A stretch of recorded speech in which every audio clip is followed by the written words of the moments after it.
নারী কিন্তু আলাদা বর্গ না। তো কালকে কি আপনি পিঙ্ক টকশো করবেন নাকি? কারা এই গভর্নমেন্টের কাছে পিঙ্ক বাসের আবেদন করেছে? কওমি জননী ভেবেছিল কওমি জননী হয়ে তিনি বিশ্ব উদ্ধার করবেন, ফলাফল কওমি জননী ভালোই পেয়েছে। কারো নাম ইসলাম হইলেই যেমন সে ইসলাম হয়ে যায় না, কাউকে কওমি জননী বললে সে কওমিকে ধারণ করে না। যদি বলি দলীয় রাজনীতির শিকড় থেকে শিখরে পৌঁছেছেন মির্জা ফখরুল ইসলাম আলমগীর, মির্জা ফখরুল ইসলাম আলমগীরের এই অর্জন যদি বলি রাজপথ থেকে বঙ্গভবনের একটা অধিপতি হয়ে গেলেন, এই মূল্যায়নটা কীভাবে করবেন আপনি? সিভিক রয়্যাল রিসর্ট কিনুন, আভিজাত্য নিশ্চিত করুন ভবিষ্যৎ। বিএনপিতে কিন্তু আমি খেয়াল করে দেখলাম এটা সম্ভবত সেকেন্ড টাইম আপনার এই যে দলীয় কর্মী যে শব্দটা আপনি ব্যবহার করলেন, যে সেখান থেকে রাজপথ থেকে, এর আগে সম্ভবত বদরুদ্দোজা চৌধুরী তিনিও কিন্তু এরকম একজন নিবিষ্ট কর্মী ছিলেন এবং তারপরে তাকেও রাষ্ট্রপতি করা হয়েছিল, যদিও তিনি বেশি দিন সেখানে থাকতে পারেননি, সেটি ভিন্ন প্রসঙ্গ। কিন্তু মির্জা ফখরুল ইসলাম আলমগীরের ক্ষেত্রে ওনার রাষ্ট্রপতি হওয়ার ব্যাপারটা একজন শিক্ষক হিসেবে আমার জন্য খুব আনন্দের। হ্যাঁ, এখন বলতে পারেন শিক্ষক হিসেবে তো ইয়াজউদ্দিন আহমেদও ছিল, আমি যদি মনে করি, এবং তিনিও বিএনপিরই মনোনীত রাষ্ট্রপতি। এই একটা ক্রেডিট আমি বিএনপিকে দিতে চাই। সামহাও বিএনপির মনোনীত রাষ্ট্রপতি, মানে আপনি ক্রনোলজিক্যালি দেখবেন যে তারা একটা ক্লিন ইমেজ যাদের থাকে, এটা কিন্তু তারা ক্রনোলজিক্যালি মেনটেন করেছে। মির্জা ফখরুল ইসলাম আলমগীরের ক্ষেত্রে আমি হ্যাভিং এনি ডাউট একটা কথা বলতে চাই যে ভদ্রলোক যেই জায়গা থেকে মহামান্য, উনি তো এখন তিনি যেভাবে রাজপথের সাথে, আমার এখনও মনে আছে সম্ভবত 2023 সালের, আপনার যদি মনে পড়ে পল্টনের যে সমাবেশটি হচ্ছিল, এবং হ্যাঁ এই সমাবেশটাতে যখন সাউন্ড গ্রেনেড দেয়া হলো, তখন যখন সবাই অনেক উত্তেজিত, ঠিক ওই সময় আমি উনাকে দেখলাম যে উনি সবাইকে শান্ত হতে বলছেন এবং চলে যেতে বলছেন, এবং এই জন্য কিন্তু তিনি অনেক ক্রিটিসিজমের শিকার হয়েছেন। কিন্তু বিশ্বাস করেন ঠিক ওই দিনে আমার মনে হয়েছে তিনি একটি নেতা সুলভ, মানে থাকে না মানুষের প্রতি কেয়ার করা, যে আমি এখন তাদেরকে যদি একটা ম্যাসাকারের নির্দেশনা দিয়ে দিই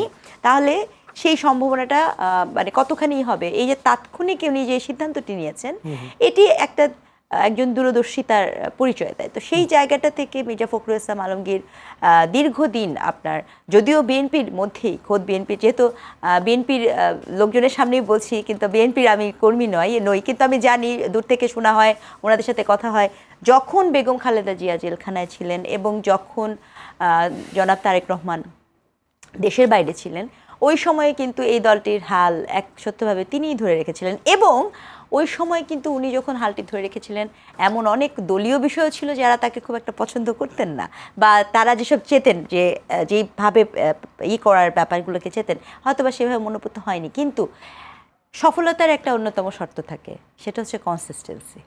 আপনি ব্যর্থ হন, আপনি অনেক ভালো হন, অনেক নিচে নেমে যান, তাতে কিছু না, কিন্তু আপনি কনসিস্টেন্ট কিনা। মির্জা ফখরুল ইসলাম আলমগীরের মধ্যে সেটা ছিল।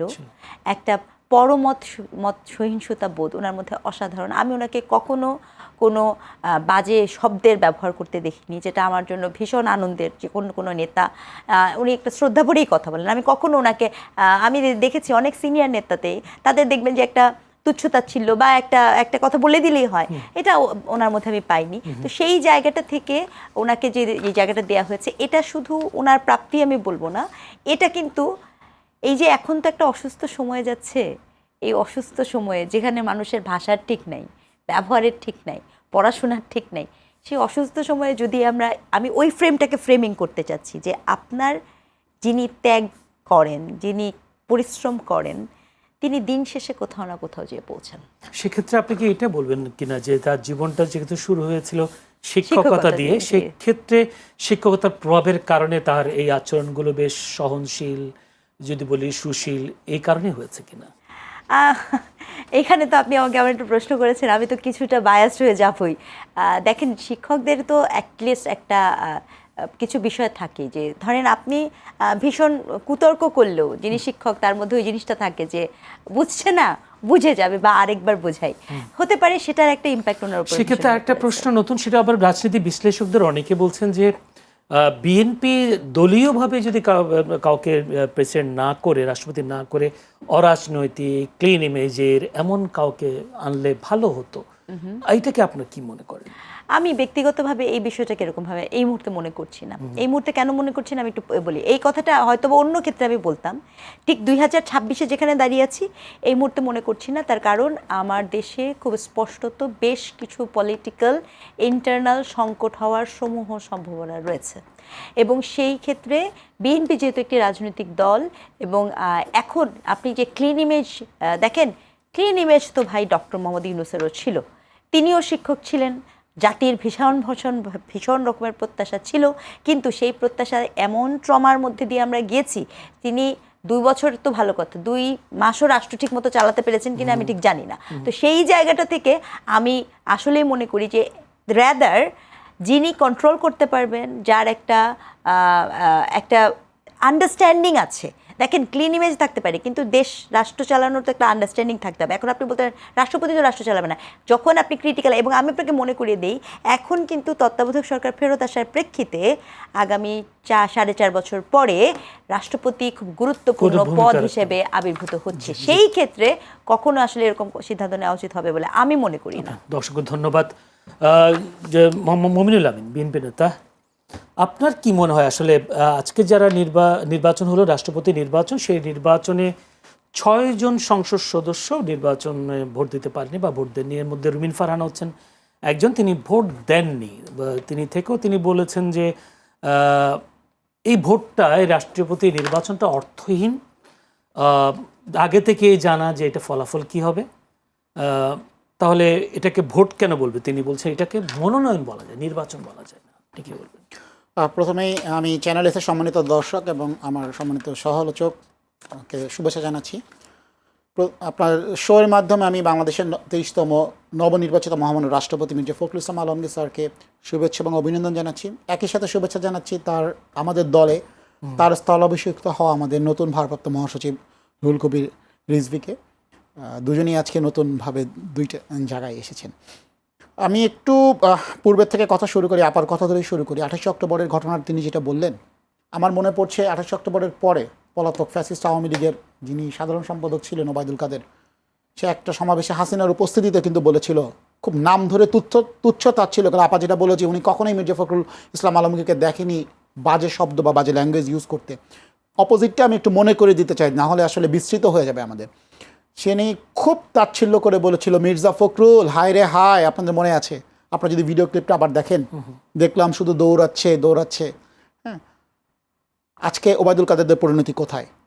রাজনীতিতে যদি আপনার ভাষা জ্ঞান ঠিক না থাকে, আপনি প্রতিপক্ষকে তুচ্ছ তাচ্ছিল্য করেন। একে তো ছিল তাদের ফ্যাসিস্ট শাসনামল, রাষ্ট্রযন্ত্রকে ব্যবহার করা। 28 অক্টোবর আমাদের উপর কি গিয়েছে, আমরা যারা রাজপথে ছিলাম, রাজপথের কর্মী ছিলাম, আমরা জানি আমাদের উপরে কী গিয়েছে। কারণ সাউন্ড গ্রেনেডটা তো আমাদের উপর দিয়ে এসেছে। পুলিশের গুলি, সাউন্ড গ্রেনেড, রাবার বুলেট আমরাই সহ্য করেছি, আমাদের নেতাকর্মীরা সহ্য করেছে। সেই সিচুয়েশনে বিএনপির মতো একটা বড় দল, যারা পাওয়ার কন্টেন্ডার এবং মেইন অপোজিশন, সেই দলের মহাসচিব রাজপথে দাঁড়িয়ে তার নেতাকর্মীদেরকে যেভাবে সেভ করেছেন তিনি, এবং যেভাবে পরিস্থিতি সামাল দেওয়ার চেষ্টা করেছেন, বাংলাদেশের রাজনীতির ইতিহাস এটা অনন্য। এবং তিনি এই বাংলাদেশের রাষ্ট্রপতি পদে অভিষিক্ত হওয়ার অন্যতম যোগ্য ব্যক্তি বলে আমরা মনে করি, এবং যোগ্যতম ব্যক্তিকে মাননীয় প্রধানমন্ত্রী দেশনায়ক তারেক রহমান যোগ্যতম ব্যক্তিকেই বসিয়েছেন। আসলে আপনি একটা কথা বলছেন যে অরাজনৈতিক ব্যক্তি যদি রাষ্ট্রপতি হতো, দেখেন রাষ্ট্রপতি এমন একটা পদ, এখানে এই পদটা আসলে অরাজনৈতিক না। অরাজনৈতিক হতে পারে সে রাজনীতির সাথে সরাসরি সম্পৃক্ত না। আমি একটি রাজনৈতিক দলের কর্মী, আমি হয়তো রাজনীতির সাথে সরাসরি সম্পৃক্ত হতে পারবো, কিন্তু যদি আমি এমন কোনো পজিশনে বসি, হ্যাঁ, যেটার আসলে পলিটিক্যাল কনোটেশন হচ্ছে, পলিটিক্যাল কানেকশন হচ্ছে, আমি নো মোর একটা অরাজনৈতিক ব্যক্তি। আমি যেই মুহূর্তে আমি পদে বলবো, হতে পারে আমার পদ পদবি না থাকতে পারে, কিন্তু রাষ্ট্রপতি পদটা কোনো ব্যক্তি যদি অধিষ্ঠিত হন, আসলে তিনি অরাজনৈতিক থাকেন না। সো এখানে পিকটা খুব গুরুত্বপূর্ণ। ওই যে আপা যেটা বললেন যে দেশের ক্রান্তিকালে রাষ্ট্রপতির ভূমিকা আমরা বরাবরই দেখেছি। রাষ্ট্রের যে কোনো ক্রান্তিকালে রাষ্ট্রপতির ভূমিকা অত্যন্ত গুরুত্বপূর্ণ, এবং আগামীতেও বাংলাদেশের যে কোনো পরিস্থিতি মোকাবেলা করার জন্য এই মুহূর্তে বিএনপির হাতে যে বেস্ট চয়েসটা ছিল সেটাই নিয়েছেন দল হিসেবে বিএনপি। রাজনৈতিক বাংলাদেশের ইতিহাসে তো হয়েছে তো। না, আমি যেটা বলতে চাচ্ছি, রাষ্ট্রপতি যখন আপনার কোনো রাজনৈতিক দল কর্তৃক মনোনীত হয় এবং রাষ্ট্রপতির আসনে বসেন, আসলে রোলটা আসলে অরাজনৈতিকভাবে থাকে না।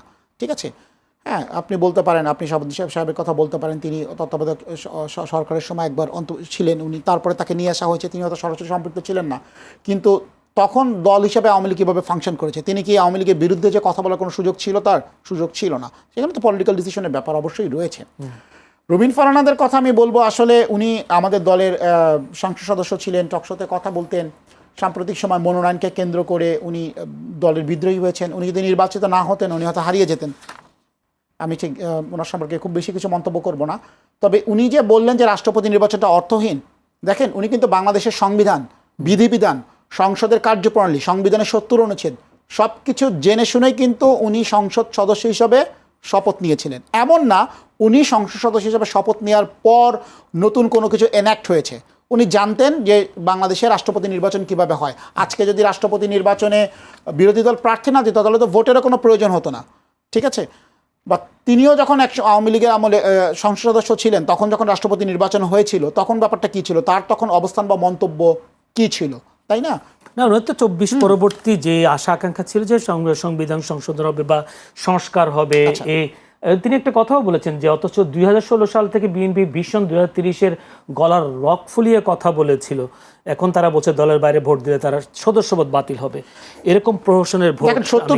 ৭০ অনুচ্ছেদ যদি তিনি না বোঝেন, একজন মাননীয় সংসদ সদস্য যদি ৭০ অনুচ্ছেদ না বুঝেন তাহলে সেটা খুব দুর্ভাগ্যজনক। আজকেও মাননীয় স্বরাষ্ট্রমন্ত্রী সালাউদ্দিন আহমেদ কিন্তু সংসদ ভবনে একই প্রশ্নের সুস্পষ্ট উত্তর দিয়েছেন যে জুলাই জাতীয় সনদে আমরা ৪টা বিষয়ে ৭০ অনুচ্ছেদের 4টা বিষয় নিয়ে আমাদের কথা ছিল। 2টা বিষয় অর্থ বিল এবং আস্থা বিল, এই 2টা মানে অর্থ বিল এবং আস্থা ভোট, এই 2টা বিষয় সব রাজনৈতিক দল ঐক্যমত হয়েছিল যে ৭০ অনুচ্ছেদে সংশোধন হলো এই 2টা বিষয় দলের বাইরে কেউ ভোট দিতে পারবে না। এডিশনাল 2টা বিষয় আমাদের নোট অফ ডিসেন্ট ছিল। তার একটা হলো সংবিধান সংশোধনের ক্ষেত্রে যে বিলগুলো আনা হবে দলের বাইরে ভোট দিতে পারবে না, এটা অনেক দল একমত হয়নি, হতেই পারে তাদের অবস্থান থেকে। আর একটা ছিল যুদ্ধকালীন পরিস্থিতিতে আমরা মনে করি জাতীয় ক্রান্তিকাল, জাতীয় সংকটে দলের বাইরে ভোট দেওয়া উচিত নয়। এই 4টা বিষয় ছাড়া ৭০ অনুচ্ছেদে মানে ৭০ অনুচ্ছেদটা আমরা সংশোধন করব এবং দলের সংসদ সদস্যরা স্বাধীনভাবে ভোট দিতে পারবে। তো সেইটা তো এখনো সংশোধন হয় নাই। যখন হবে তখন সেই অনুযায়ী রাষ্ট্রপতি নির্বাচন হবে। সংবিধান সংশোধন না করে, সংবিধান সংশোধনের জন্য কিন্তু আমরা একটা কমিটিও করেছি, বিরোধী দল কিন্তু সেখানে কোনো নাম প্রস্তাব, সেই সংবিধান সংশোধন করে আবার পরবর্তীতে আবার রাষ্ট্রপতি নির্বাচন, যখন রাষ্ট্রপতি নির্বাচনের ডিউ টাইম আসবে তখন আমরা জুলাই সনদ অনুযায়ী যে ৭০ অনুচ্ছেদের সংশোধন করবো, যেটা আমাদের প্রতিশ্রুতি, সেই অনুযায়ী তো পরবর্তী রাষ্ট্রপতি নির্বাচন হবে যদি সংবিধান সংশোধন হয়। রাইট নাও যে সংবিধানে রুবিন ফারহানারা নির্বাচন শপথ নিয়েছে সেই সংবিধান অনুসারেই রাষ্ট্রপতি নির্বাচিত হয়েছে। সুতরাং তার অবস্থান, তিনি যে বক্তব্য দিয়েছেন এইটাকে আসলে বলবো যে তিনি সস্তার জনপ্রিয়তা অর্জনের ব্যর্থ চেষ্টা করছেন। অসংখ্য ধন্যবাদ ডক্টর স্নিগ্ধাপা। আপনার কাছে জানতে চাই, রুবিন ফারহানা ভোট দানে বিরত ছিলেন, যে উনি একটু করে বলছিলেন যে আসলে ভোট, উনি তো জানতেন যে ৭০ অনুচ্ছেদে কি আছে না আছে, উনি তো জানতেন এবং সেই অনুযায়ী সংবিধান অনুযায়ী শপথ গ্রহণ করেছেন। উনি বলছেন যে আলোচনায় থাকবার জন্য আসলে তিনি ভোট দানে বিরত ছিলেন, কি বলবেন? দেখেন, আমি একটা কথা বলি, ভোট তো যদি আমি মনে করি নাগরিকের যেমন ভোটাধিকার আছে, সে তার ভোট দিবে কি দিবে না এটা তার সিদ্ধান্ত। রুবিন ফারহানা একজন সাংসদ, তারও একটা ভোটাধিকার আছে, তিনি দিবেন কি দিবেন না এটা তার সিদ্ধান্ত। এখন তিনি যে ব্যাখ্যা দিয়েছেন সেই ব্যাখ্যা আমি গ্রহণ করব কি করবো না, যেমন মমিনুল আমিন উনি গ্রহণ করছেন না এবং অত্যন্ত যুক্তি দিয়েছেন ওনার জায়গাটা থেকে। আমার জায়গাটা থেকে আসলে উনি যে গ্রহণ করবেন না বা ভোট দিবেন এটা আমি আগে থেকেই জানি, ঠিক আছে। কারণ কি, সাথে কথা হয় না না না না আমার সাথে কথা হয় না, অনুমেয়, আমার সাথে কোনোদিন ওনার কথা বা দেখাও হয়নি। হ্যাঁ, অনুমেয়। কেন অনুমেয় আমি আপনাকে বলি, কারণ কি এটাকে এই মুহূর্তে সংসদে আপনি যদি গত 6 মাসের সংসদের প্যাটার্নটা একটু খেয়াল করেন, ক্ষেত্র বিশেষে Rubin Farhana is one and only person who is a qualityful opposition. মানে অপোজিশন আছে, তার মধ্যে কোয়ালিটিফুল অপোজিশন হিসেবে আমি তাকে দেখি। তো অপোজিশন কি করবে? অপোজিশন ভোট দিবে না। কেন দিবে? তার কারণ তার ভোটের এখানে কোনো ভ্যালু অ্যাড করে না।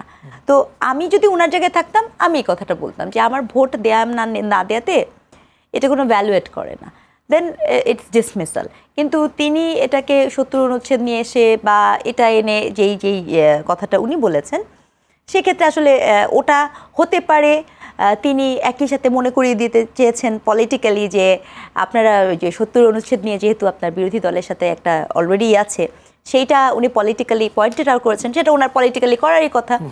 অথবা হতে পারে যে তিনি ভাই যেটা বলেছেন যে হয়তো বা সে কারণে বলতে পারে, কিন্তু আমি ব্যক্তিগতভাবে মনে করি যে যেখানে ওনার ভোটের ভ্যালু অ্যাড করে না সেখানে উনি ভোট দিবেন না। না, উনি এটাই হয়তো ওর এখন নিয়ম। স্বতন্ত্র বলে সেই সিদ্ধান্তটা নিতে পেরেছে, কিন্তু যদি উনি দলের বিএনপির হলে তো সংসদ তাহলে তো সদস্য তিনি হয়ে পারতেন, ডেফিনেটলি পারতেন না, অফকোর্স নট। তখন কি তিনি এই কথা বলতেন? না, তখন তিনি কখনোই এই কথা বলতেন না, নির্দ্বিধায় আমি বলতে পারি, কারণ বলার কোনো সুযোগ নাই। মানে সিস্টেমটাই মধ্যে এরকম, তাহলে ওই তো সদস্য পদ নিয়ে হ্যাঁ না, সুযোগই নাই, কারণ 70 অনুচ্ছেদে ওই সুযোগই তো নাই আপনার, রাইট? সো তিনি ওটার মধ্যে থাকলে তো কখনোই বলতেন না। আসলে সত্যিকার অর্থে আমরা একটা নির্বাচন দেখেছি, কিন্তু আসলে এটা তো আর ওরকম নির্বাচন না। এখানে যখন একটা দল 2/3 ভোট পেয়ে যায় তখন তার মনোনীত প্রার্থী রাষ্ট্রপতি হবেন, এটাই খুব স্বাভাবিক।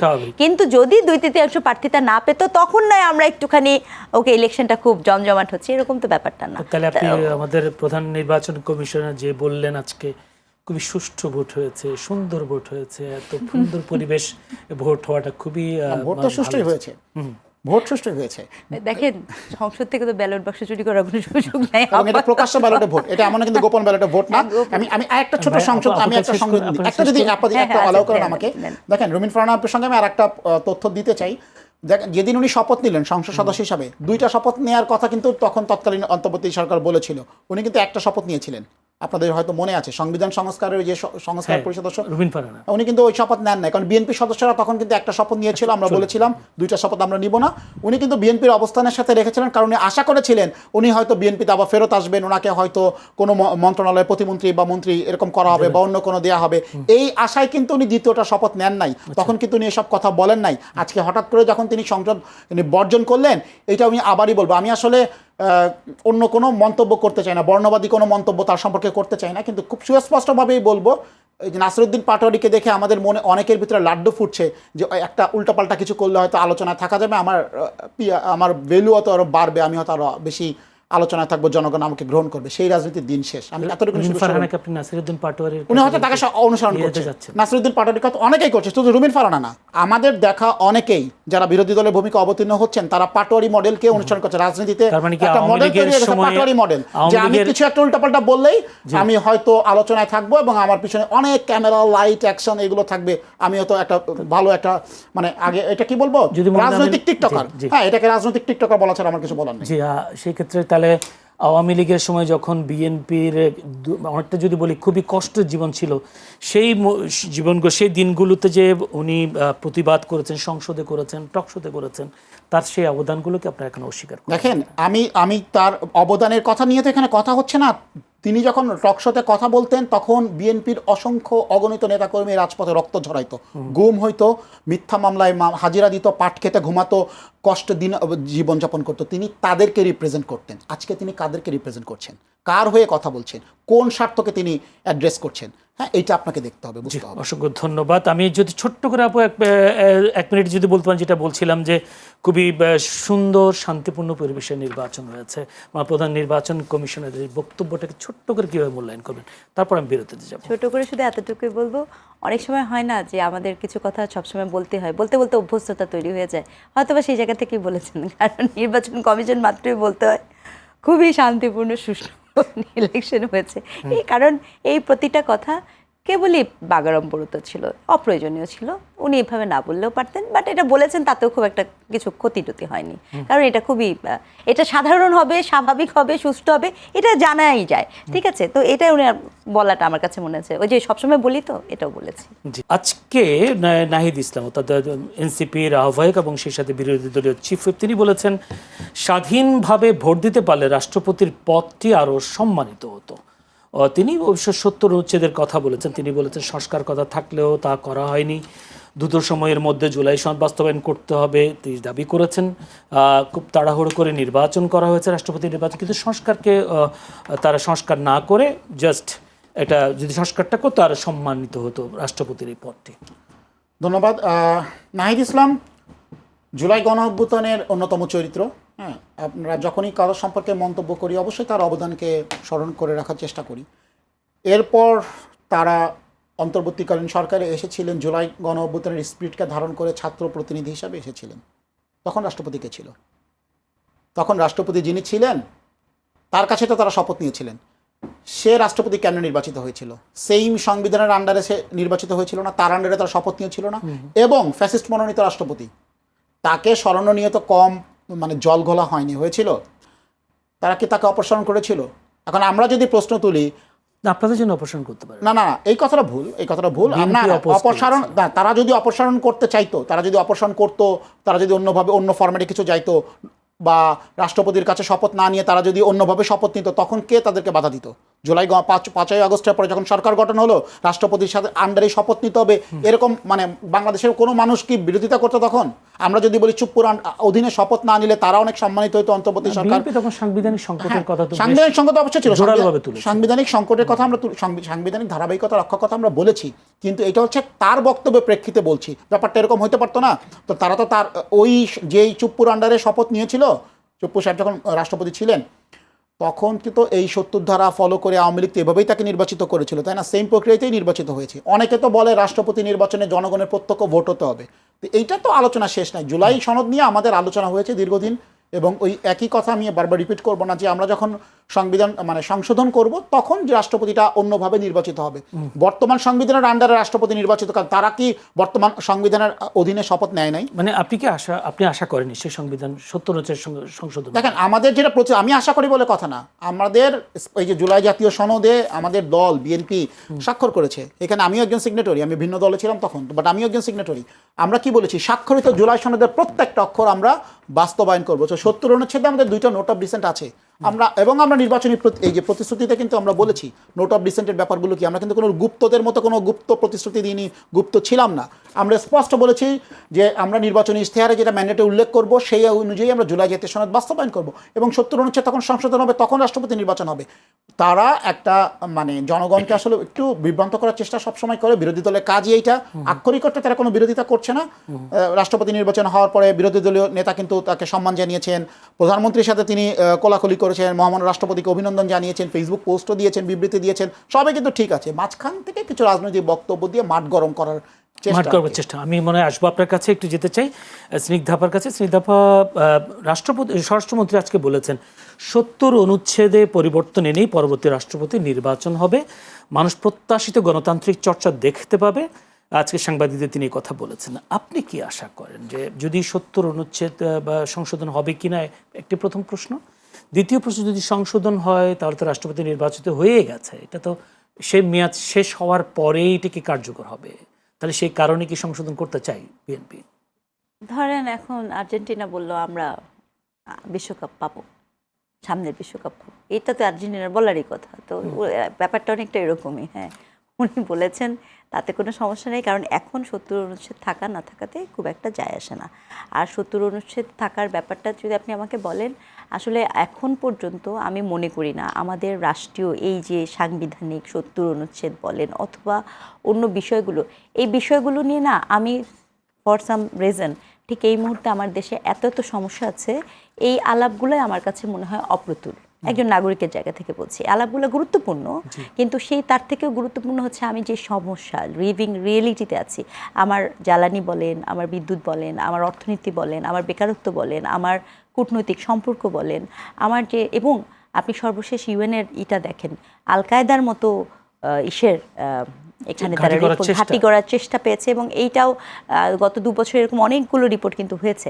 তো সেই সকল গুরুত্বপূর্ণ বিষয় বাদ দিয়ে এই যে 70 অনুচ্ছেদ আছে কি না ইত্যাদি ইত্যাদি, এই বিষয়গুলো না আমার কাছে মনে হয় যে আমাদের মনোযোগের যে রাজনীতিটা আছে, বোঝাতে পেরেছি আমি কোথায় মনোযোগ দিব, এটা কিন্তু সেই রাজনীতির মধ্যে পড়ছে। কিন্তু রাষ্ট্র পরিচালনা করতে গেলে সংবিধান তো লাগবে।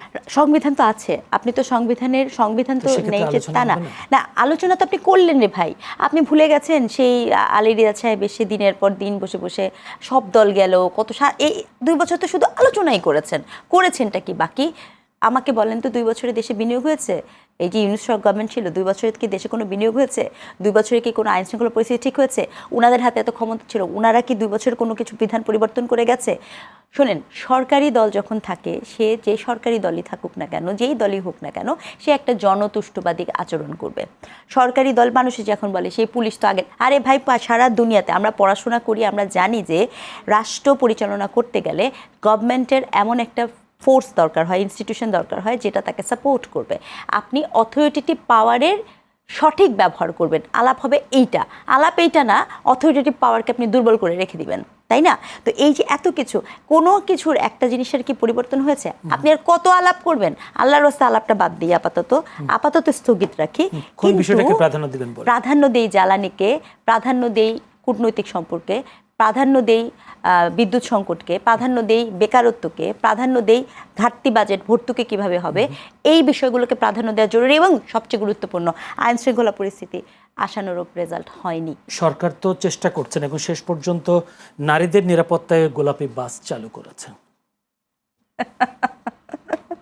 শুনেন, the pink is not a pink, এটা আমার কথা না, এটা একাডেমিক্যালি ওয়ার্ল্ড ওয়াইড খুবই প্রতিষ্ঠিত। Pink is a politics. এই পিঙ্ক কোনো সিম্বলিক অর্থের পিঙ্ক না। পিঙ্ক বাস আপনি দিয়েছেন, পিঙ্ক বাসেরকে আমি সাধুবাদ জানাই প্রথমত দুইটা জায়গাতে। এক, নারী বাস চালক দেখতে খুব ভালো লাগছে, মেয়েরা বাস চালাচ্ছে, মেয়েদের কর্মসংস্থান হোক, সহকারী কন্ডাক্টর বাস চালাচ্ছে, এই কর্মসংস্থান হোক, এটাকে আমি অসম্ভব সাধুবাদ জানাই। হ্যাঁ, এটা undoubtedly it's a very good effort and thank you so much for this government. এটা very very well taken. But problem কোথায় হয়েছে? প্রবলেম হয়েছে আপনি যখন একটা পিঙ্ক বাস সার্ভিস চালু করেছেন, এইটা এর আগেও কিন্তু মহিলা বাস সার্ভিসগুলো চালু এরকম ইত্যাদি আছে। এইটার প্রবলেম হয়েছে আপনি কোন ডিমান্ড থেকে এটা এনেছেন। আপনি ডিমান্ডটা এনেছেন কি? যৌন হয়রানি এড়ানোর কারণে। ইয়েস, ব্র্যাকেট ডাটা বলছে আপনার 94% ওমেন যারা পাবলিক বাসে ওঠে তারা যৌন হয়রানির শিকার হন। আমি নিজে ঢাকা থেকে জাহাঙ্গীরনগর যখন স্টুডেন্ট লাইফ থেকে যখন গেছি, ইটস ট্রু। কিন্তু যৌন হয়রানির শিকার হয় দেখে আপনি যদি আজকে আলাদা বাস সার্ভিস প্রোভাইড করে মনে করেন আপনি সমস্যার সমাধান করেছেন, আপনি ভুলের স্বর্গে বসবাস করছেন। আমি আপনাকে মনে করিয়ে দিতে চাই যে ইফটিজিং করতো ছেলেরা রাস্তায় যখন থাকতো, তখন কিন্তু আমরা সামাজিক অ্যাওয়ারনেস তৈরি করেছিলাম যে আপনি ইফটিজটাকে না করবেন। এখন আপনি পিঙ্ক বাস তৈরি করে কি করেছেন?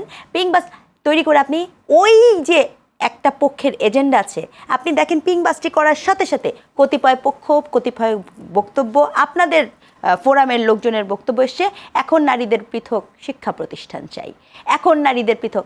কালকে কি করবেন? পৃথক পিঙ্ক রোড তৈরি করবেন। পরশুদিন কি করবেন? পিঙ্ক মার্কেট তৈরি করবেন। তরশুদিন কি করবেন?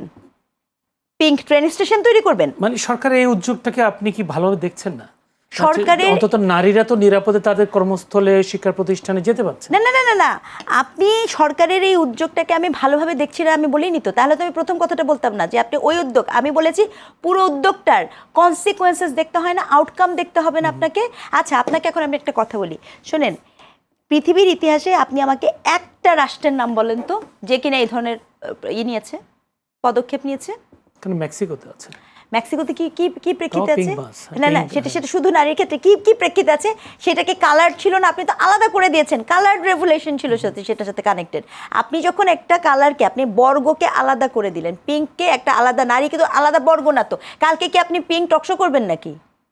আপনি কি ওই ওই ওই ওই স্টাইলে যাবেন নাকি? আলাপটা এরকম হবে। আমি যখন নারীদের নিয়ে কোনো নিপীড়ন বা নির্যাতনের বিষয় তো নাই। আপনি যে কথাটা বলছেন না, টকশোতে নারীদের কোনো নিপীড়ন নির্যাতন নাই, আমি আপনার সাথে অবজেকশন দিচ্ছি। কেন দিচ্ছি? আপনি টকশোর নিচের কমেন্টগুলো পড়বেন, তখন আপনি দেখবেন অনলাইন সাইবার বুলিংটা কিভাবে হচ্ছে। ওটা তো একটা পার্ট অনুযায়ী হচ্ছে, তাই না? ওটা এই জন্য আমি বললাম যে আপনি যখন পিঙ্ক সার্ভিসে যাবেন, এটা তো কোনো সলিউশন না। সলিউশন হচ্ছে আপনার যৌন হয়রানিকে বন্ধ করার সলিউশন। আপনার অপারেটিং সিস্টেমে আপনি আপনার পাবলিক বাসের মধ্যে আপনি ভিডিও রাখেন, ফুটেজ রাখেন, আপনি তাৎক্ষণিক সেটার ব্যবস্থা করেন, আপনি সেই সমস্যার সমাধান করবেন। আজকে 70-এর দশকে আফগানিস্তানের কাবুল বিশ্ববিদ্যালয়টা কীরকম ছিল? আজকের মতো ছিল? উত্তর কিন্তু না। আফগানের কাবুল বিশ্ববিদ্যালয়ের মেয়েরা অনেক অনেক স্বাধীন ছিল। তাদেরকে এরকম স্লোলি ঘরে ঢুকাতে আজকে সেখানের মেয়েরা স্কুলে যেতে পারে না। সো আপনি যা দেখতে পাচ্ছেন, আমি হয়তো বা যে সি রাইট মিল বলেছে, ভবিষ্যৎকে প্রেডিক্ট করতে পারতে হয়। কেন এই পিঙ্ক বাসটি হওয়ার সাথে সাথে আমরা এরকম জিনিস দেখতে পাচ্ছি যে এখন আপনার আলাদা করে মেয়েদের পড়াশোনা করার জন্য আলাদা প্রতিষ্ঠান লাগবে, আলাদা কর্মক্ষেত্র লাগবে, সব আলাদা আলাদা আলাদা। অনেকে অনেক কিছু বলে, যেটা আপনি বলেছেন এটা কমেন্ট সেকশনের কথা।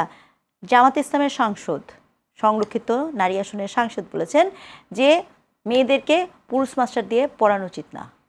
এটা কি কমেন্ট সেকশনের ওরা তো কথা? তাদের সিদ্ধান্তেই বলে ফেলছে এটা কি কমেন্ট সেকশনের কথা বা মহিলা নাকি কলেজে এটা পলিসি মেকারসের কথা? তাহলে আমার প্রশ্ন হচ্ছে, আমি আসলে জানতে চাই, আমি বাংলাদেশে এই যে পিঙ্ক পাসের নিয়ে তো কাজ করেছি, আমি জানতে চাই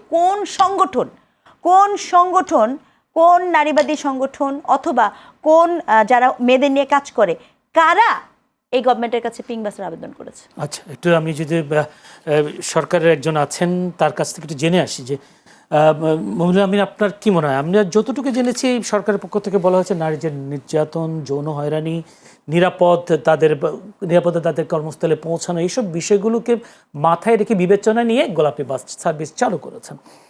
এখন উনি বলছেন যে আসলে পিঙ্ক বাস চালু করে কি কতটুকু যৌন হয়রানি থেকে নারীদেরকে বাঁচানো যাবে, যেহেতু পথে ঘাটে প্রতি মুহূর্তে নারী নির্যাতন বা যৌন হয়রানির শিকার হচ্ছেন। ধন্যবাদ আপনাকে। স্নিগ্ধা আপা একজন বিশ্ববিদ্যালয়ের অধ্যাপক এবং অনেক জ্ঞানীগুণী মানুষ। উনি ওনার পয়েন্ট অফ ভিউ থেকে, ওনার নলেজ ডোমেইন থেকে এবং অ্যানালাইসিস থেকে, ফিউচার ট্রেন্ড অ্যানালাইসিস ওনারা করেন, সেই অনুযায়ী বক্তব্য দিয়েছেন। আমি ওই তার সোশ্যাল অ্যাসেসমেন্ট যেগুলো, সোশিওলজি নিয়ে তার যে পড়াশোনা বা তিনি যেভাবে দেখেন, অবশ্যই তিনি একটা ওপিনিয়ন এক্সপ্রেস করেছেন তার জায়গা থেকে। হ্যাঁ, সো এটা মানে একাডেমিক জায়গা থেকে তিনি করেছেন এ ধরনের মানে অ্যাসেসমেন্ট, যে উনি যেভাবে ওনার ডোমেনে করেন, আরও যারা একাডেমিশিয়ান রয়েছেন বা বিভিন্ন সোশ্যাল সায়েন্স নিয়ে যারা কাজ করেন ভিন্ন ভিন্ন ব্যাকগ্রাউন্ডে, তাদেরও কিন্তু ভিন্ন ভিন্ন ব্যাখ্যা রয়েছে। সবগুলো ব্যাখ্যাকে যদি আমরা অ্যাকোমোডেট করি তাহলে দেখবেন আপনি ডিফারেন্ট অফ ওপিনিয়ন পাবেন, এবং এটাই গণতন্ত্রের সৌন্দর্য। দেখেন, থিঙ্ক পিঙ্ক বা অরেঞ্জ দ্য ওয়ার্ল্ড, এই শব্দগুলোর সাথে আমরা অনেকদিন পরিচিত। ইন্টারন্যাশনাল এনজিওগুলো বা ডোনার এজেন্সিগুলো এই ধরনের কাজ অনেক ধরনের করে, এবং এই থিমে অনেক ধরনের ডেভেলপমেন্ট কমিউনিকেশন হয়। ডেভেলপমেন্ট কমিউনিকেশনের একটা টুলস হচ্ছে এই ধরনের কালার রিলেটেড কাজ করা। থিঙ্ক পিঙ্কটি আমরা শুনেছি, অরেঞ্জ দ্য ওয়ার্ল্ড, আপনি যদি একটু দেখেন, চেক করে দেখেন, দেখবেন যে অনেক ধরনের কমিউনিকেশন টুল হিসাবে অনেক মেসেজকে কনভে করা হয় এ ধরনের ক্যাম্পেইনের আন্ডারে। এবং ইন্টারন্যাশনাল মানে এজেন্সিগুলো এবং অনেক সরকার, যারা পশ্চিমা দেশের অনেক সরকারও কিন্তু এ ধরনের ক্যাম্পেইনকে ফান্ডিং করে থাকে, এবং এগুলোর রেজাল্ট আমরা দেখেছি। সো রেজাল্টে নাই তা না, সরকারের কোনো উদ্যোগকে আমরা বিতর্কিত করতেই পারি। দেখেন, নারীদের নিয়ে উনি বললেন যে এখন কি নারীদের জন্য আলাদা শিক্ষা প্রতিষ্ঠান করবেন? আমি যদি ভুল না করে থাকি, নারীদের জন্য আলাদা শিক্ষা প্রতিষ্ঠান আছে, বিশ্ববিদ্যালয়ও আছে, বেসরকারি বাজার বিশ্ববিদ্যালয় আছে, নারীদের জন্য আলাদা শিফট আছে। আর কোনো কমিউনিটি থেকে যে দাবি ওঠার কথা, যারা যে বলেন যে নারীদের জন্য আলাদা শিক্ষা প্রতিষ্ঠান লাগবে, এরা বাস দেখে দাবি করবে না। এরা আরও 30 বছর আগে থেকে আপনি তাদের দাবি দেওয়ার কথা চিন্তা করেন, তারা তাদের আইডিওলজিক্যাল অবস্থান থেকে দাবি করছেন যে আমরা নারীদের জন্য আলাদা কর্মক্ষেত্র চাই, আমরা আলাদা শিফট চাই। এটা তো তারা করতেই পারেন, তাই না? তারা বাংলাদেশে তারা বসবাস করছেন, তারা পলিটিক্স করছেন বা ডিফারেন্ট আইডিওলজি তারা ধারণ করেন, তারা তাদের থেকে বলতেই পারেন। সরকারকে কি দেখতে হয়?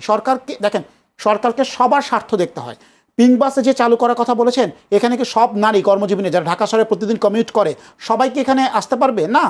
আপনি যদি মনে হয় 128টা রুট রয়েছে, খুব কম সংখ্যক রুট কিন্তু এটা সার্ভিস দিচ্ছে, এবং খুব কম সংখ্যক নারী কিন্তু এই সুবিধাটা পাবেন। স্টিল আপনার কমন বাসগুলোতে অসংখ্য নারীকে ঝুলে যেতে হবে, এবং সেখানেও যে হয়রানি হ্যারাসমেন্টের গল্পটা আছে। আমরা একটা উদ্যোগ নেওয়ার চেষ্টা করেছি, ডিফারেন্ট অ্যাকোমোডেট করার চেষ্টা করছি। যারা প্রতিনিয়ত এই বাসে যাতায়াত করছেন, আপনি তাদের কাছ থেকে তাদের ওপিনিয়ন নেন, তারা বলবে তারা কিছুটা হয়তো স্বস্তি পাচ্ছে। এটা যে পাচ্ছে না তা না, কিন্তু যে বিশাল সংখ্যক নারীরা এখানে যাতায়াত করছেন, তারা যদি স্বস্তি পেয়ে থাকেন, আমাদেরকে তো তাদের সেই অবস্থানটাকেও অ্যাড্রেস করতে হবে, তাই না? মেট্রো রেলেও তো আলাদা বগি আছে। হ্যাঁ, হতে পারে প্রেগনেন্ট ওমেনদের জন্য চালু করা হয়েছিল, এটা ছিল, বাট যেই নারীরা মেট্রো রেলে যাতায়াত করছেন, আলাদা বগিতে যাচ্ছেন, কিছুটা তো তারা স্বস্তি পাচ্ছেন। সবার সব দিককে অ্যাড্রেস করাই কিন্তু সরকারের কাজ। কোনো একটা ডিফারেন্ট ওপিনিয়ন গোষ্ঠীর বা কমিউনিটির কথায় সরকার প্রভাবিত হতে পারে না। সরকার সবার, আমরা যেমন আপার ওপিনিয়নকে শ্রদ্ধা করি, সরকার কিন্তু মোটা দাগে জনগণের বৃহত্তর অংশের স্বার্থকে সরকারকে মাথায় রেখে কাজ করতে হচ্ছে। কিন্তু সেক্ষেত্রে এই পরিকল্পনা আছে কিনা? যদি আমি কয়েকটি ঘটনা শুনেছি যে পিঙ্ক বাসগুলোকে যারা শহর এলাকার বাস ড্রাইভার যারা, তারা চাপ দিচ্ছে, ধাক্কা দিচ্ছে, এরকম খবরও আসছে। আবার শহর এলাকার যে সিটি বাসগুলো আছে, সেই সিটি বাসগুলোতে নারীদেরকে নেওয়া হচ্ছে না, বলছে আপনাদের জন্য নারী বাস আছে, আপনারা এখানে কেন উঠছেন? এইসব ক্ষেত্রে সরকারের পদ বা প্রশাসনের পদক্ষেপ, এটা কিন্তু আসলে প্রশাসনের পদক্ষেপের বিষয়। দেখেন, আপনি যখন প্রাইভেট কারে যখন চলেন, কোনো বাসের পাশে যান, আপনি দেখবেন বাসের হেল্পার খুব সুন্দর করে বলবে মামা প্লাস্টিক, মানে বায়ে প্লাস্টিক, ড্রাইভার গোস্তাদ বায়ে প্লাস্টিক। অর্থাৎ প্রাইভেট গাড়ি হতে পারে, সেটা মার্সিডিজ বেঞ্চ, কোটি কোটি টাকার গাড়ি, সে পাত্তাও দিচ্ছে না। আমি বলতে চাচ্ছি, সে কিন্তু বলে যে বায়ে প্লাস্টিক, এবং ধাক্কা যে দিচ্ছে না, অনেক ক্ষেত্রে বাস ড্রাইভাররা অনেক ক্ষেত্রে এই ধরনের ট্রাফিক রুলস বা যেটা করে মেনে চলেন না, অনেক ক্ষেত্রে অ্যাক্সিডেন্ট হয়। আপনি মহাসড়কে অ্যাক্সিডেন্টগুলোর কথা চিন্তা করেন, এটা তো আপনাদের মাইন্ডসেটের ব্যাপার, এগুলো তো জেনারেশন অফ কালচারের ব্যাপার, তাই না? এটা তো সরকারের একটা উদ্যোগ নিয়েছে, উদ্যোগটা বাস্তবায়ন হলে অবশ্যই। আর আমাদের নির্বাচনী ইশতেহার একটা ছিল, দেখেন একদম সর্বশেষ আমরা উল্লেখ করেছি, আমরা আমাদের দেশে যে মোরালটার পিছুরটা এখন চলছে, নৈতিক অবক্ষয় যে যা চলছে, সেখান থেকে আমরা বেরোয় আসতে চাই। পুরো জেনারেশনটাকে আমরা শিক্ষায়, সংস্কৃতিতে এমনভাবে গড়ে তুলতে চাই যে একটা নির্দিষ্ট জেনারেশন পর বাংলাদেশের মূল্যবোধের অনেক উন্নতি হয়। মূল্যবোধের ইন্ডেক্সে আমরা অনেক ধরনের ইন্ডেক্স নিয়ে কাজ করি, হ্যাপিনেস ইন্ডেক্স নিয়ে কাজ করি, প্রাইস ইন্ডেক্স নিয়ে কাজ করি। আপনি যদি মোরালিটির ইন্ডেক্স নিয়ে দেখেন তাহলে কিন্তু আমরা খুব দুর্বল জায়গায় রয়েছি, এবং আমাদেরকে এখানে কাজ করতে হবে মোরালিটি ইন্ডেক্স। যাত্রা শুরু করেছেন আপনার, জি আমরা যাত্রা পিং বাস দিয়ে শুরু করেছেন। যা আপা আপনার কাছে জানতে চাই যে আপনি ভাইও বলার চেষ্টা করছেন আমাদের যদি গার্লস কলেজ থাকে, গার্লস স্কুল থাকে, যদি মেট্রো রেলে যদি আলাদা নারীদের জন্য বগি থাকে, শেষ পর্যন্ত সংসদেও যদি নারীদের জন্য সংরক্ষিত আসন থাকে, তাহলে এই ক্ষেত্রে পিং বাসের ক্ষেত্রে আপনাদের দ্বিমত কেন? আচ্ছা, না আমি আবারও পরিষ্কার করি, যেখানে আপনি বলছেন না, আসলে হয়েছে কি, এটা ওই যে সি রাইট মিলের ছিল sociological imagination, it's a concept. আপনি যখন ফিউচারটা না দেখতে পারেন তখন প্রবলেমটা কোথায় পড়া যায়। আপনাকে আমি একটা কথা বলি, গার্লস স্কুলগুলো আসলে কখন হয়েছে আপনি একটু গুগল করে দেখেন তো। ঠিক 90-এর দশকের পরে পৃথিবীর কোন অঞ্চলে এরকম আলাদা করে জেন্ডার ভিত্তিক প্রতিষ্ঠানগুলো হচ্ছে? হয় না কিন্তু। কখন হয়েছে জানেন? যখন আমরা মেয়েকে বের করে নিয়ে আসতে চাচ্ছিলাম, ওই সময় যাতে মেয়েদেরকে আমরা পড়াতে পারি সেই জন্য কিন্তু এই উদ্যোগটা নেওয়া হয়েছিল। এখন আমি 2026 সালে যদি ওইটাকে মডেল বানাই, তাহলে কি এটা এটা এটা টাইমলি টেকেন হলো? আপনি মডেলটা কখন হচ্ছে আপনাকে এটা বুঝতে হবে না? 1970 সাল, 1940 সালের মডেলটা আমি কি 2026 সালে এসে নিব কি না, এটা আমার প্রথম প্রশ্ন। 1 2 নাম্বার, আপনি সিটিং সার্ভিস, সিটিং অ্যারেঞ্জমেন্টের জন্য আমরা যারা উঠি, আপনার মনে আছে মহিলা, শিশু এবং প্রতিবন্ধীদের জন্য বাসের 3টা ইঞ্জিনের পাশে সিট যখন করা হয়েছে, আপনি অজস্র পাবেন তাদেরকে বলা হয়েছে নর্মাল সিটে, বললে আপনি এখানে বসছেন কেন? আপনি এখন দেখেন না কেন, আপনি যখন বাস করেছেন, এখন যখন বাসে উঠবে তাদেরকে উত্তরটা দেওয়া হবে। মেট্রো রেলে আমি নিজে উঠেছি, আমার সামনে আমার সাথে একজন আমার আমার আমার বন্ধু ছিল, আমাকে বলেনি, কিন্তু আমি যখন নিজে দেখেছি, উনি যখন একা একজন নারী উঠছে, তাকে বলা হচ্ছে আপনি এখানে উঠছেন কেন, আপনি মহিলা বগিতে কেন ওঠেন নাই? এই শব্দটা নাগরিকের জন্য আমার তো পুরো বাংলাদেশ ভাই। নিউ মার্কেটে যখন আমি যাই, আপনি এখন হ্যারাসমেন্ট দেখেন না? নিউ মার্কেটে যে মানুষ যে হ্যারাসমেন্ট হয়, মেয়েরা হ্যারাসমেন্ট হচ্ছে, তাহলে আমি কি এখন পিঙ্ক মার্কেট করে দিব সেটাকে? এটা কি কোনো সলিউশন? নাকি ওই সমস্যাটার সমাধান করা সলিউশন? আপনি তো সমস্যাটার সমাধান না করে উল্টা ওই বর্গকে, শেখ হাসিনার মতো কাজ করলেন আপনি। রাত্র 3টার সময় তিনি বলতেন আমার মেয়েরা সব রাস্তায় নেমে এসেছে, আমি তো চিন্তায় ঘুমাইতে পারছি না, সান্ধ্য আইন করার আবদার উঠতেছে হলগুলাতে। আপনি খেয়াল করে দেখেন, তার মানে কি আপনার পুরুষ সে আক্রমণ করবে, হয়রানি করবে, আর আমি ঘরের ভিতরে বন্দি করব হচ্ছে নারীকে। মডেল তো একটাই, আমার আক্রমণের জায়গা কিন্তু ওই জায়গাটাতে, হয়রানিকে আক্রমণ করার কথা। হয়রানির সমাধান এটা একটা অ্যান্টিবায়োটিকের ডোজের মতো। আপনি আপাতত আপনার একটা সমস্যা আসছে, আপনি একটা সমস্যার সমাধান করে দিয়েছেন, কিন্তু এর যে লং টার্ম কনসিকুয়েন্সেস, আপনি সেই কনসিকুয়েন্সেসটা দেখেননি। 2026 সালে কোনো বাসকে, কোনো প্রতিষ্ঠানকে, কোনো ফ্লোরকে এরকম পিং করা যায় না। যে টয়লেট সারা দুনিয়াতে খুঁজে দেখেন, এখন সেই টয়লেটটাকেও ইউনিসেক্স টয়লেট হিসেবে বিভিন্ন জায়গায় সেইটার মুভমেন্ট চলছে। যেখানে ওই যে ভাই বললেন এনজিওর কথা বললেন, ইসের কথা বললেন, আসলে এই পিঙ্ক আসছে কোত্থেকে? আমি বলছি আপনাকে, আপনি কি জানেন একটা টার্ম আছে, আপনারা দেখে নিন, এটার নাম হচ্ছে পিঙ্ক ট্যাক্স। পিঙ্ক ট্যাক্স কি? পলিটিক্যাল ইকোনমিতে আপনি যে শেভ ইউজ করেন, রেজার ইউজ করেন, সেই রেজারটা যখন পিঙ্ক হয়, আপনার রেজারের দাম 20 টাকা, পিঙ্ক হলে এটার দাম 120 টাকা। তো এই এই পিঙ্কের একটা বিশাল পলিটিক্স আছে, এবং সেই পলিটিক্স আরও বলি আপনাকে, উপকূলবর্তী অঞ্চলে যেখানে স্যালাইন ওয়াটার হচ্ছে, সেখানে পিঙ্ক পানির ট্যাঙ্ক দিচ্ছে। আমাদের দেশেরই খুব প্রতিষ্ঠিত এনজিও পিঙ্ক পানির ট্যাঙ্ক দেয়, পানির ট্যাঙ্ক, ওটাও পিঙ্ক। কিন্তু ট্যাঙ্ক কাকে দেওয়া হয়? মডেল কিন্তু সেই পুরনো ট্যাঙ্ক দেওয়া হয় নারীর নামে। আমি এটা গবেষণা করছি রাইট নাও, আমি এই জন্য বলছি, নারীর নামে ট্যাঙ্ক পান আপনি লোন আকারে। ওই ট্যাঙ্কে যে বিশুদ্ধ পানি জমা হয় না, ওই বিশুদ্ধ পানি দিয়ে ওই নারীটা গোসল করতে পারেন না। ওই পানিটা শুধুমাত্র ওই লোনের জন্য ব্যবহৃত হয়, কিন্তু ওই খাওয়ার জন্য, কিন্তু সেটা ভোগ করতে পারেন না। কাজেই রাজনীতি যখন এই জায়গায় আসে, তখন আমি এই জন্য প্রশ্নটা করেছি, কোন সংগঠন, আমার কথা বাদ দেন, আমি এটাই জানতে চাই কোন বিশেষজ্ঞ এই এই এই এই বয়ানটা দিয়েছেন। এটা তো আমার জানার রাইট আছে যে যৌন হয়রানির সমস্যার সমাধান হচ্ছে আলাদা নারীদের বাস করো। আমি এইটুকু জানতে পারি না? এই প্রশ্নটা আসলে আমার কাছে আমাকে খুবই করছে, কারণ আমি রিয়েলি ডাউট একজনের জায়গা থেকে, বিশেষজ্ঞদের জায়গায় আপনি সমস্যা করেছেন, সমস্যার সমাধান তো আপনাকে ডেফিনেটলি হয় বিশেষজ্ঞদের কাছ থেকে আসতে হবে, অথবা কোনো পলিসি মেকারের কাছ থেকে আসতে হবে, অথবা কোনো মডেলের কাছ থেকে আসতে। আপনি আমাকে একটা সিম্পল কথা বলেন, যদি এই পিং বাস আসলেই এতখানি রেভলিউশনারি একটা জিনিস হতো, তাহলে তো আজকে ইন্টারন্যাশনাল CNN, BBC সব জায়গায় পিং বাসের জয়গান হওয়ার কথা ছিল। যেমন ভাই বললেন আমাকে অরেঞ্জ কালার রেভলিউশন, অরেঞ্জেরই হয়, কোথাও কোনো জয়গান হলো না কেন বাংলাদেশের পিং বাসের?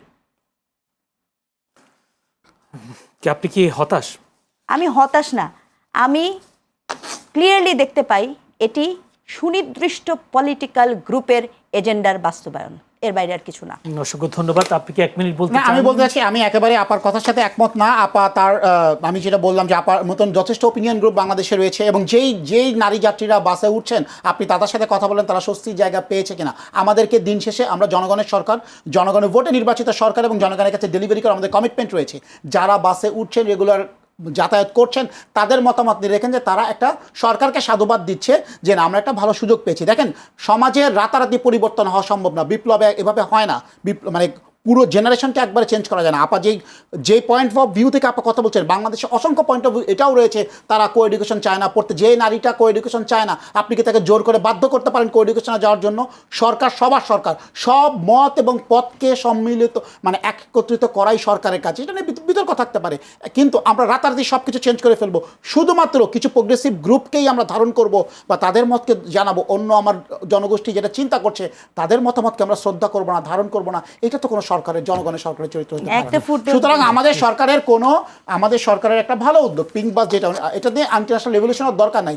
আমার সাধারণ যাত্রীরা, নারী যাত্রীরা, মায়েরা, বোনেরা, তারা কমফোর্ট ফিল করছে না, এটাই সরকারের প্রাপ্তি। এটা নিয়ে ইন্টারন্যাশনাল রেভলিউশন হলো কিনা এটা নিয়ে আমাদের কোনো মাথা। একটা ফুটনোট আমাকে দিতে হবে এখানে। ফুটনোট হচ্ছে একটাই, কওমি জননী ভেবেছিল কওমি জননী হয়ে তিনি বিশ্ব উদ্ধার করবেন, ফলাফল কওমি জননী ভালোই পেয়েছে। আমরা ভুল থেকে শিখলে ভালো, এতটুকুই বল। আমি একটু শুধু বলি, কারণ নাম ইসলাম হইলেই যেমন সে ইসলাম হয়ে যায় না, কাউকে কওমি জননী বললে সে কওমিকে ধারণ করে না। ধন্যবাদ। সিভিক রয়্যাল রিসর্ট, কিনুন আভিজাত্য, নিশ্চিত করুন ভবিষ্যৎ।